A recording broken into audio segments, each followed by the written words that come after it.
నేను మీ అలీ హుస్సేన్ అడ్వకేట్.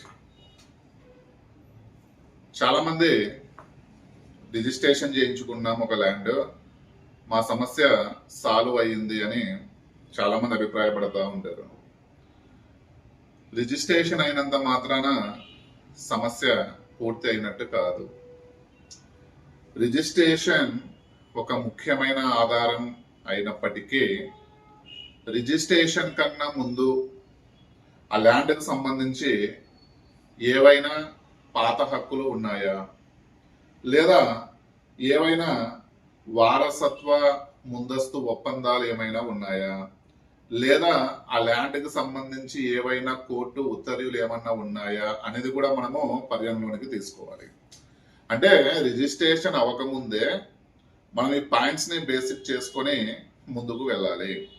అదేవిధంగా మీరు రిజిస్ట్రేషన్ చేసుకునే దానికి ముందు ఏమైనా ముందస్తు డాక్యుమెంట్స్ ఏమన్నా ఉన్నాయా, అంటే ఆ ల్యాండ్కి సంబంధించి ఎవరి పేరు మీద అయినా ఆ ల్యాండ్ సేల్స్ డీడ్ కానీ, గిఫ్ట్ డీడ్ కానీ, పార్టీషన్ డీడ్ కానీ ఏమన్నా చేయబడి ఉందా, అది ఫస్ట్ మనము చూసుకోవాలి. తర్వాత ఈసీ ఎవరి పేరు మీద ఉంది అనేది మనం చూసుకోవాలి. తర్వాత పాత టైటిల్ డాక్యుమెంట్స్ ఎవరి పేరు మీద ఉన్నాయి అనేది మనం చూసుకోవాలి.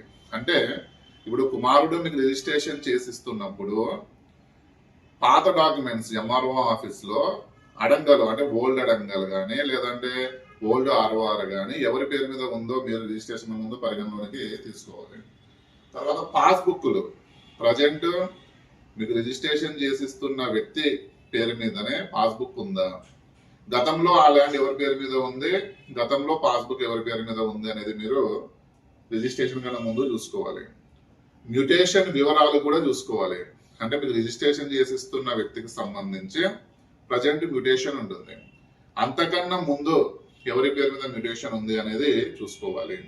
తర్వాత పన్ను రసీదులు ఏమైనా ఉన్నాయా, ఆ ల్యాండ్కి సంబంధించి పన్ను రసీదులు ఏమన్నా ఉన్నాయా అనేటివి కూడా మీరు పరిగణలోనికి తీసుకోవాలి. తర్వాత సర్వే రిపోర్ట్ ఏమన్నా ఉందా, సర్వే రిపోర్టు కానీ లేదంటే రెవెన్యూ రికార్డు ఉన్నాయనేవి పరిగణలోనికి తీసుకోవాలి. అంటే రిజిస్ట్రేషన్ కన్నా ముందు మీరు ఇవన్నీ పరిగణలోనికి తీసుకొని ఆ ల్యాండ్కి సంబంధించి రికార్డు ఏదైనా ఇవన్నీ మీరు పరిశీలించుకుంటే రిజిస్ట్రేషన్ తర్వాత కూడా మీకు ఎలాంటి ప్రాబ్లమ్స్ అనేటివి రావు.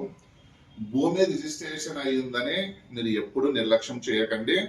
అదేవిధంగా document, title record, revenue record ఇవన్నీ సరిగ్గా ఉన్నాయా లేదా అనేవి పరిశీలించుకొని రిజిస్ట్రేషన్ చేసుకోవడం మంచిది. ఇది ముఖ్యమైన వీడియో. ఈ వీడియో మీకు నచ్చితే లైక్ చేయండి. ఇందులో ఉన్న సమాచారం మరో 10 మందికి తెలియాలి అనుకుంటే మీకున్న ఫేస్బుక్, ట్విట్టర్, వాట్సాప్ ద్వారా వీడియోని షేర్ చేయండి. నమస్తే, ధన్యవాదాలు.